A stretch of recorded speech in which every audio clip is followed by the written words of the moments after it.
Bonjour à tous, je suis Jérémy Thomas, compagnon serrurier métallier du Devoir. Bienvenue pour ce webinaire dédié au métier de la serrurerie, métallerie et menuiserie aluminium-verre. La première partie du webinaire sera dédiée à la présentation des métiers et à des témoignages de ceux qui les pratiquent. Les 10 dernières minutes seront réservées pour répondre aux questions que vous aurez posées dans le chat. Vous pourrez même voter pour les questions qui vous intéressent le plus en cliquant sur le pouce qui doit s'afficher. Alors, pour parler du métier de serrurier métallier, j'ai avec moi Magali. Bonjour Magali. Bonjour. Alors, tu es compagnon serrurier métallier et formatrice. Bien Absolument. Ça. Alors Magali, peux-tu nous présenter le métier de serrurier métallier en quelques mots, s'il te plaît? Alors, le serrurier métallier est un artisan spécialisé dans le travail des métaux. Il peut être amené à manipuler de l'acier, de l'inox, du laiton ou du bronze, comme de l'aluminium, pour réaliser ses ouvrages, en mettant en œuvre des produits longs, des bas ou des produits plats d'étole pour ses réalisations. D'accord. Et est-ce qu'on peut changer aussi sur les domaines d'activité sur lesquels le métallier est amené à travailler? Absolument. On va avoir plusieurs secteurs comme la métallerie-serrurerie. C'est une activité importante et la plus courante. Elle est à l'origine de la création de différents ouvrages comme les garde-corps, les rampes d'escalier et portails. Le premier objectif de ce secteur d'activité est de veiller à la protection des biens et des personnes dans la réalisation des ouvrages. On va avoir la menuiserie métallique. Elle concerne tout ce qui rapporte aux ouvertures dans un bâtiment, comme des portes, des fenêtres ou des verrières. La ferronnerie, c'est l'expression la plus artistique du métier. C'est celle du fer forgé où on peut s'agir d'ouvrages contemporains ou de monuments historiques. Tout ce qui est l'agencement, qui consiste à réaliser des décorations ou des meubles. Et la construction métallique avec les charpentes ou les ponts. D'accord, parfait. Donc, c'est assez complet, quoi. C'est assez vaste. Il y en a pour tous les goûts. D'accord, parfait. Tristan, toi aussi, tu es compagnon serrurier et formateur. Est-ce que tu veux compléter un petit peu ou est-ce que Magali nous a bien fait le tour du métier? Elle nous a fait quand même un joli tour. C'est vrai que le métier de serrurier métallier, aujourd'hui, ça comprend beaucoup de domaines. C'est un métier avec des domaines qui sont très vastes et c'est un métier qui est fait pour évoluer dans le temps. Parce que l'acier, c'est une matière qui est fait pour évoluer. Et donc, les domaines ne demandent qu'à grandir. D'accord. Quelles sont les perspectives d'emploi dans ce métier de métallier serrurier? Et puis, comment on peut imaginer ses carrières ou sa future carrière? Les secteurs, les évolutions professionnelles, tout ça, quoi. Qu'est-ce que tu peux nous dire là-dessus, Tristan? Alors, c'est un métier il y a du travail, il y a de la demande. Alors, c'est un métier où on va pouvoir faire aussi, on va pouvoir être ouvrier qualifié, donc on va pouvoir être à l'atelier, fabriquer. On va pouvoir prendre des responsabilités à l'atelier, comme chef d'atelier, par exemple. D'accord. On va pouvoir être aussi sur une autre partie du métier qui est la pose. La pose, parce que ce qu'on fabrique, on doit bien le poser. On peut être poseur, on peut être chef d'équipe, chef de pose. On va aussi avoir tout ce qui va être la partie bureau d'études, donc tout ce qui va être la conception des ouvrages. Là aussi, on va pouvoir prendre des postes comme deviseur, maîtreur, chargé d'affaires. Et puis, on peut même aller jusqu'à gérant d'entreprise. Donc, d'un apprentissage, d'un début de formation, d'un début de carrière dans ce métier, on peut être amené à gérer une entreprise quelques années plus tard avec son expérience, quoi. Exactement. Et les secteurs d'activité, en ce moment, c'est un métier qui se porte plutôt bien, non? Oui, il se porte plutôt bien. Le bâtiment, c'est quand même globalement une valeur sûre. Il y a quand même pas mal de demandes. Parfait. Tristan, tant qu'on parle ensemble, est-ce que tu peux m'expliquer les parcours de formation chez les compagnons du devoir pour les métalliers? Voilà. Alors, un parcours, on va dire, on va avoir plusieurs profils et à chaque fois un parcours qui est adapté au profil. On va avoir le parcours post-collège, donc je sors de 3e. Je désire passer un apprentissage. Je fais un apprentissage en 2 ans, en alternance. Je passe 12 semaines dans un centre de formation et l'autre partie du temps, je suis en entreprise et je travaille dans l'entreprise dans laquelle je suis. Donc, on travaille principalement en entreprise et de temps en temps au CFA des compagnons. Exactement. Oui, puis nous avons plusieurs CFA sur toute la France, donc il n'y a pas de souci pour trouver un CFA, bien sûr. Il y a un autre, donc si je suis post-bac, comment ça se passe, si j'ai déjà mon bac? Alors, post-bac, on a aussi plusieurs possibilités. On va pouvoir faire un apprentissage en 1 an, toujours en alternance. Je suis en entreprise et je fasse 12 semaines en formation dans un centre de formation. Et je peux aussi faire je peux faire un apprentissage dans 2 ans à travers une formation qui s'appelle API, apprentissage par immersion d'entreprise, où je passe 90% de mon temps en entreprise et le formateur se déplace pour passer un moment par mois avec moi à l'entreprise. D'accord. Donc, si on récapitule, un post-collège, je sors du collège, 2 ans d'apprentissage en alternance. Je sors du lycée ou post-bac, un CAP en 1 an. En gros, c'est ça. Et l'exception du 2 ans pour le parcours rapide. Magali, maintenant, si j'ai un CAP dans le métier, je souhaite partir sur le Tour de France, est-ce que c'est possible et comment ça se passe? Absolument, on peut partir directement avec un CAP en poche et se faire un BP serrurier. D'accord. Comme brevet professionnel. Voilà, c'est exactement ça, avec 6 semaines de stage par an, le reste pareil en entreprise. On peut aussi, après le BP, partir sur un BMA, où ça sera plutôt axé sur la forge ferronnerie d'art. On va brevet faire des métiers d'art, oui. Brevet des métiers d'art. On peut faire sur un DUST qui sera plus sur bureau d'études, chargé d'affaires. Et partir après sur tout ce qui est licence pro ou avec des CQP concepteurs chargés d'affaires ou CQP conducteur de travaux en éco-construction. D'accord. Donc, le DUST, conducteur de travaux, le CQP concepteur dessinateur et le CQP chargé d'affaires. Ou un perfectionnement aussi qu'on propose chez les compagnons serruriers métalliers, qui est la ferronnerie, mais qui se voit plus en fin de Tour de France. C'est bien ça, hein? Exactement. D'accord. Il y a aussi un petit passage à l'international pour ceux qui le souhaitent. En tout cas, on favorise aussi le Tour de France et puis le Tour du monde et la formation dans le Tour du monde. Donc la liste des sites de formation, donc nous avons 14 CFA, elle sera disponible ou est disponible sur notre site catalogue en ligne, donc vous avez à avoir le lien dans le chat. Ensuite, donc on parlait du menuisier aluminium. Qu'est-ce que Tristan, toi, en quoi consiste ce métier de menuisier aluminium verre qui est quand même, qui ressemble beaucoup au métier de métallier ou en tout cas de métallier menuisier métallique, mais cette spécificité menuisier aluminium, est-ce que tu peux nous en parler un peu? Que fait le menuisier aluminium verre? Alors, comme tu l'as dit, en fait, c'est vrai qu'on a des métiers qui sont très proches, sauf qu'ils vont travailler notre matière. Ils vont travailler l'aluminium et en fait, eux, ils vont vraiment être spécialisés dans tout ce qui va être la fabrication de portes, fenêtres, vérandas, des façades vitrées. Il va en fait mettre en œuvre tout ce qui va être de la menuiserie aluminium et il va aussi mettre du coup les produits verriers. D'accord. Les perspectives d'emploi, de carrière dans ce métier-là, est-ce qu'on est complètement éloigné aussi du métier de métallier ou on a un petit peu la même organisation?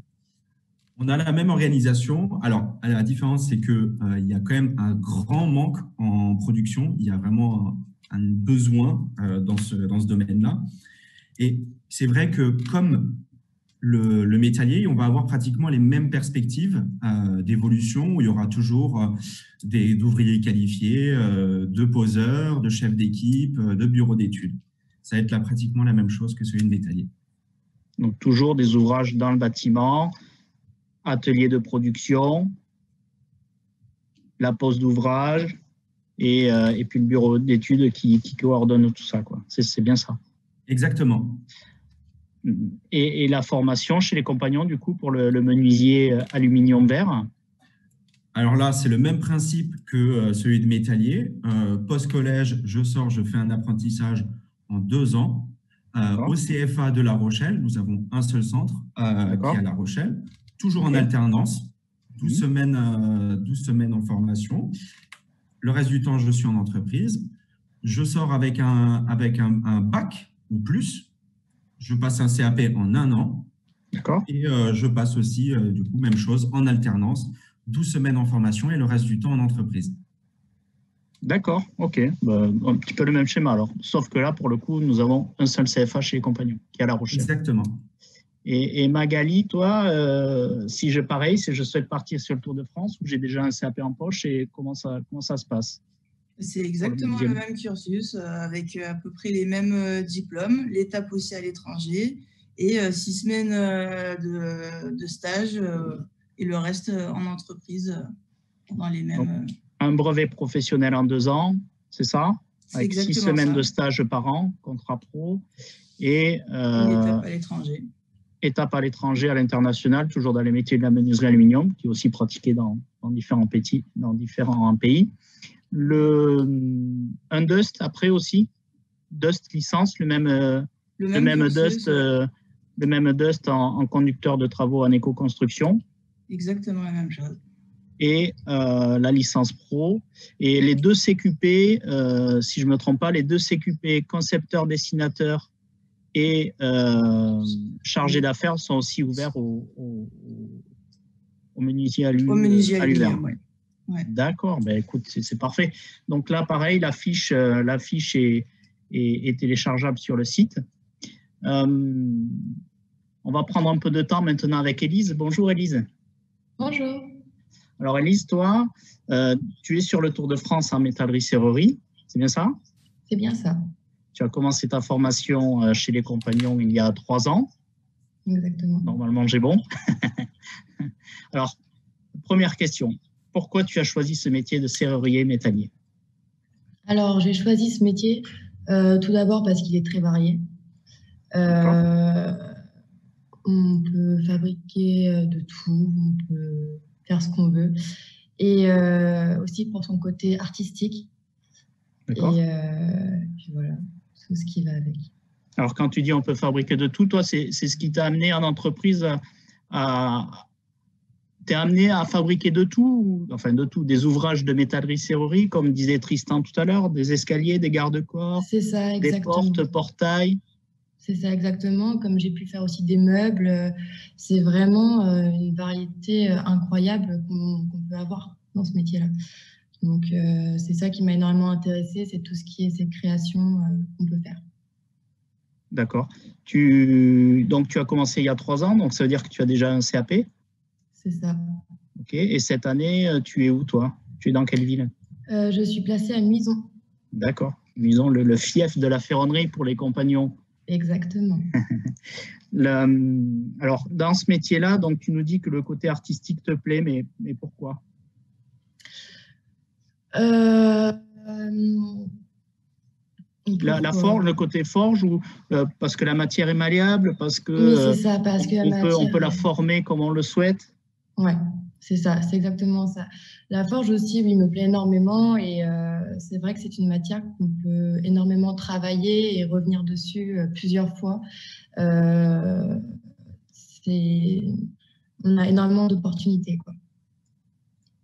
D'accord. Donc ça, c'est la mise en forme de la matière. Ouais, c'est ça.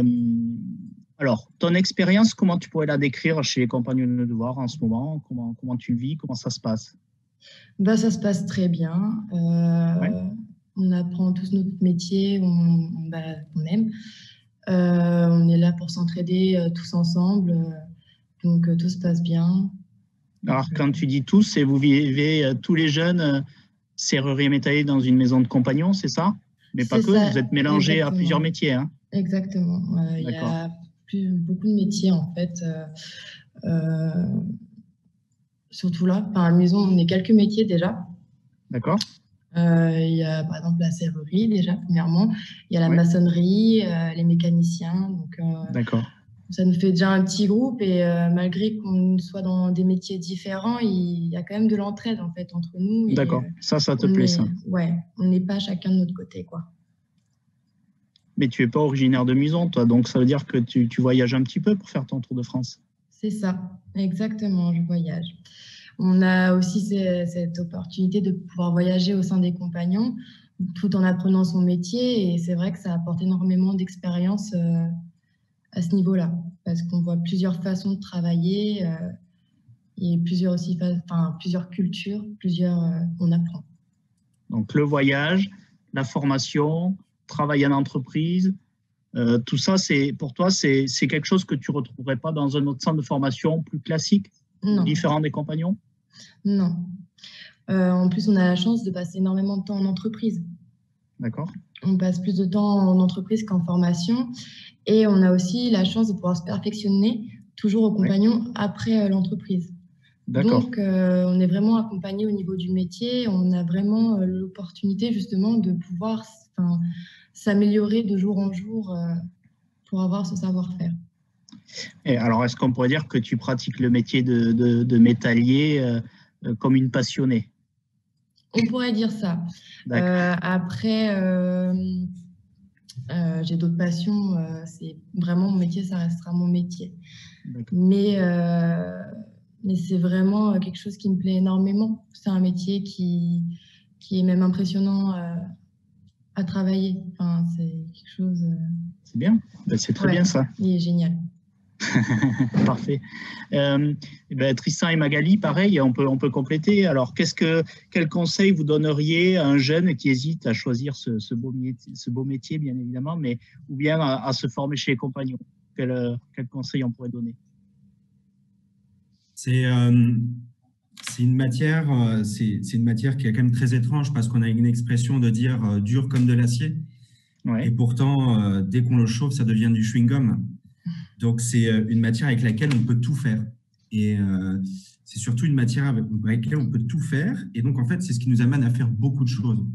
Donc, vous verrez, dans des entreprises, on ne fera jamais la même chose. Il n'y a pas vraiment de répétition. Et la particularité qu'on a chez nous, c'est d'en plus de changer de ville, de partir sur le Tour de France, c'est du coup de multiplier les expériences et donc de voir plein de domaines d'activités différents et d'en sortir après avec un nombre de compétences qui est quand même assez grand. D'accord, donc de l'innovation. C'est ça, c'est une matière, l'acier, c'est un mélange, c'est une matière qui est faite pour évoluer. Aujourd'hui, le bâtiment il demande quand même beaucoup de caractéristiques, que ce soit phonique, au niveau de l'isolation, des caractéristiques physiques, et l'acier peut répondre à ces demandes-là, parce que c'est une matière innovante. Donc, dans demain, on va apporter des notions qui sont des notions, même aujourd'hui, qui sont très importantes, comme l'écologie. Et l'acier est une matière qui se recycle. Déjà, rien que là, on part déjà sur de bonnes bases, mais il y a un volet environnemental qui n'est pas anodin, quoi. Exactement, c'est ça. D'accord. Et toi, Magali, tu avais un ou deux mots à dire? Pourquoi chez les compagnons? Pourquoi le voyage aussi, de ton expérience, de ce que tu vis aujourd'hui en tant que formatrice? Pourquoi les compagnons? Je dirais pour l'aspect fraternel, pour l'aspect où on se fait pas que sur notre métier, on va apprendre d'autres métiers qui sera voué à travailler avec nous. Nous, on est très proches par rapport au menuisier. On va être amené aussi à faire des ouvrages qui associent l'acier avec le bois. On peut aussi vouer... c'est important ce que tu dis, on peut mélanger les matériaux au sein d'ouvrages de métallerie.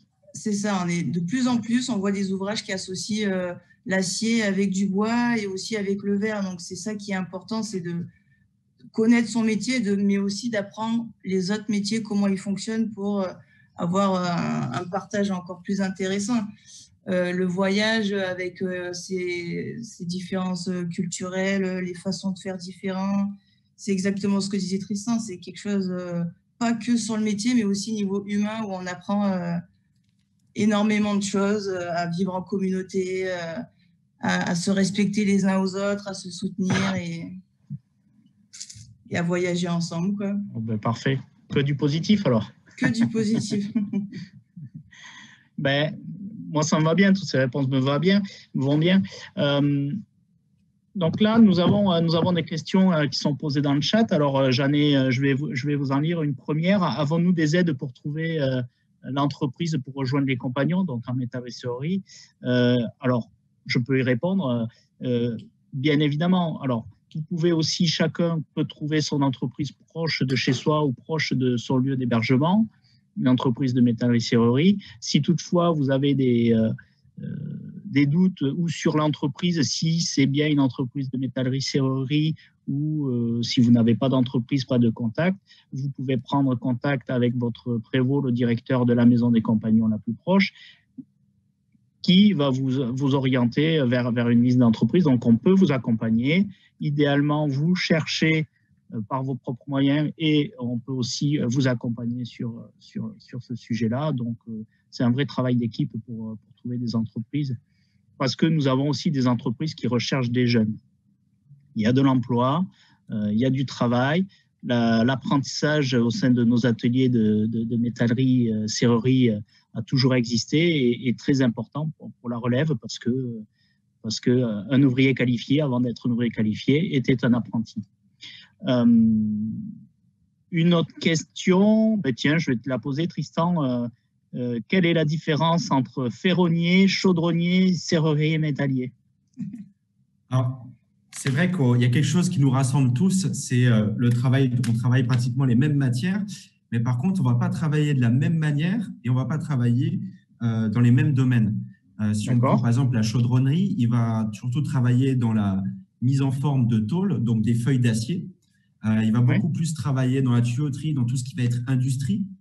Il va fabriquer des cuves, il va travailler parfois sur des plateformes offshore et inshore.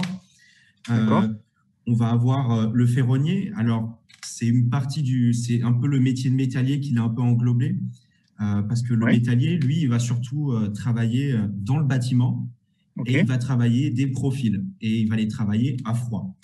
La ferronnerie, ça va être, on va parler de ferronnerie dans le bâtiment ou dans la décoration. Et lui, il va travailler les profils à chaud pour réaliser des rampes d'escalier, des garde-corps, des grilles, du mobilier. On est d'accord si on dit que la ferronnerie est un secteur d'activité de la métallerie. Exactement. Ça peut être un métier à part entière, mais en proportion du secteur d'activité de la métallerie, la ferronnerie est une partie et pas la plus importante. Exactement, ouais. C'est pas une partie. Alors, je ne vais pas dire qu'il n'y a pas de travail là-dedans, parce qu'il y en a, mais ça reste quand même un peu une niche. C'est vrai que comparé à la métallerie, qui est là, a beaucoup plus de demandes que la ferronnerie, c'est vrai que du coup, les entreprises, généralement, proposent les deux. Et font majoritairement de la métallerie et proposent ici de la ferronnerie, même s'il existe quelques entreprises qui sont spécialisées dans ce domaine. Et c'est pour ça qu'on continue ces formations en fin de Tour de France sur la ferronnerie pour garder ces savoir-faire-là. C'est la petite parenthèse.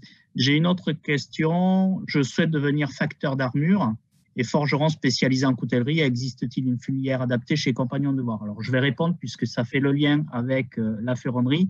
Alors, nous ne proposons pas de formation dans ces secteurs d'activité-là.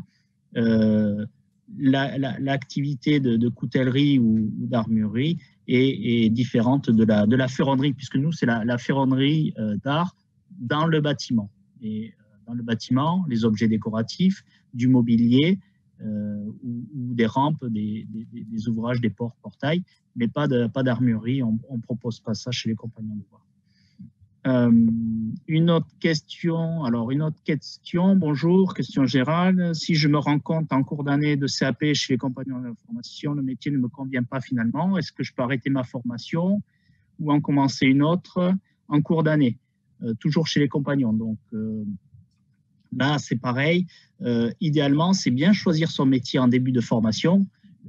Je pourrais répondre que oui. Si je veux répondre par oui ou par non, je pourrais répondre que oui. Vous pouvez changer, bien évidemment. On ne force pas les gens à rester dans un métier ou à rester dans une formation.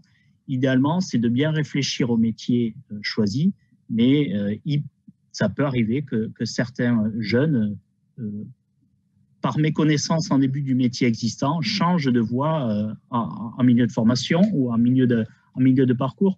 Mais ça reste quand même anodin. Le pourcentage est quand même très, très faible. Il faut savoir que 90% de nos jeunes, des apprenants qui rentrent chez les Compagnons du Devoir, restent ensuite dans le métier. Donc, très peu changent de voie. Et nous, chez les métalliers serruriers, nous avons vraiment un métier tellement diversifié que je suis sûr que vous allez trouver votre voie au sein de ce métier-là et qu'il est très, très vaste. quel type de formation on peut faire avant d'intégrer une formation de serrurier métallier si on veut attendre quelques années avant d'intégrer les compagnons? Bah tiens, Magali, est-ce qu'il y a une formation type avant pour les plus jeunes, avant de se dire, allez, je rentre chez les compagnons pour faire serrurier métallier? Non, absolument pas, parce que la preuve, moi, avant d'intégrer les compagnons, je faisais une formation de conduite et gestion en élevage canin et félin, donc absolument rien à voir avec le métier. Donc, il n'y a vraiment aucune... Il n'y a pas de prérequis, de formation prérequis à avoir. Non, c'est ça. On peut tous avoir notre chance de choisir le métier qu'il nous faut. D'accord.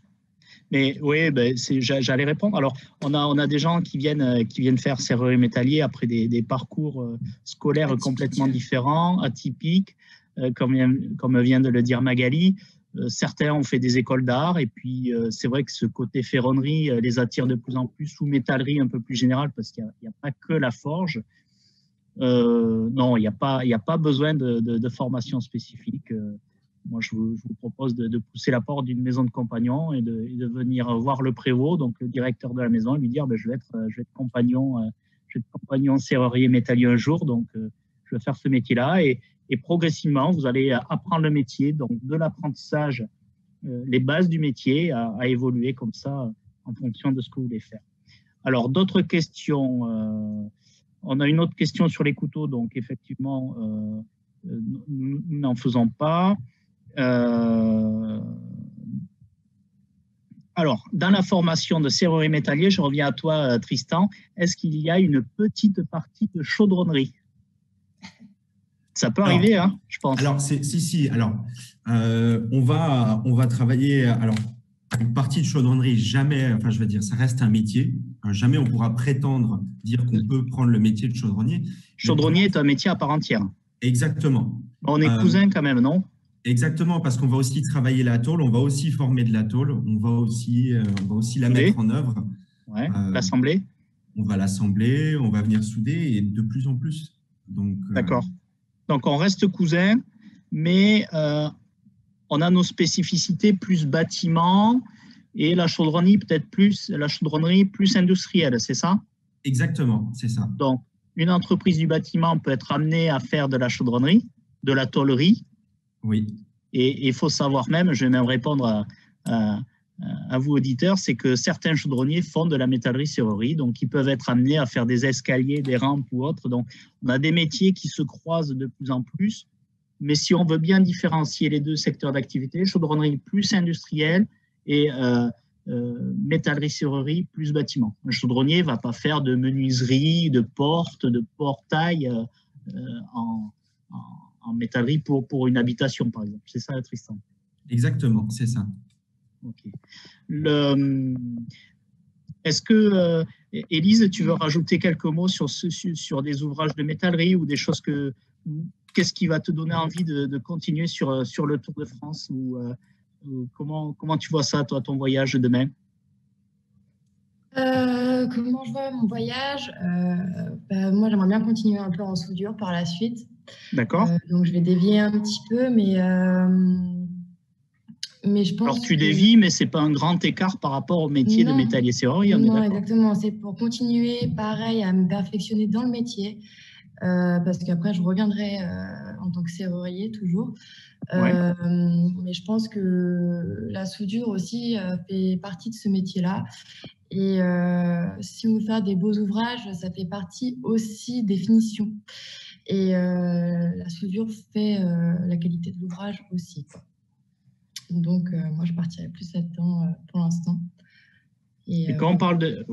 Très bien, c'est bien ça, la soudure. Oui, c'est vrai que c'est important. Tristan, niveau finition d'ouvrage, est-ce que le métallier serrurier est amené à faire la finition de ces ouvrages? Et qu'est-ce que la finition des ouvrages? Si tu veux bien nous dire 2-3 mots. Oui, alors, c'est vrai que dans finition, il y a pas mal de choses dans lesquelles on va prendre. C'est que quand on va fabriquer un ouvrage, il va falloir qu'on le finisse pour le rendre propre et le préparer à un traitement de surface. Et après, ça va être des entreprises qui sont spécialisées là-dedans, qui vont travailler dans ces traitements de surface pour les protéger notamment du grand ennemi de l'acier, la corrosion, la rouille et tout ça. Mais c'est des entreprises qui sont spécialisées là-dedans. Après, il y a des finitions que nous, on peut réaliser, comme des ouvrages qui sont vernis ou peints à la main. Ou des patines aussi, il y a des choses comme ça, hein. Exactement, c'est ça. On va pouvoir faire un traitement un peu particulier sur de l'acier pour faire jouer avec les aspérités et les couleurs de l'acier. Donc, on est en train de dire que le métallier est amené à étudier son ouvrage, à le concevoir, à l'étudier, à le dessiner, à le fabriquer, à le finir, à le poser. C'est bien ça. Donc, les compétences sont vraiment diverses. Et un jeune sur le Tour de France peut être amené à étudier un ouvrage de A à Z et jusqu'à la pose chez le client, et tout en respectant toutes ces étapes de travail. C'est bien ça.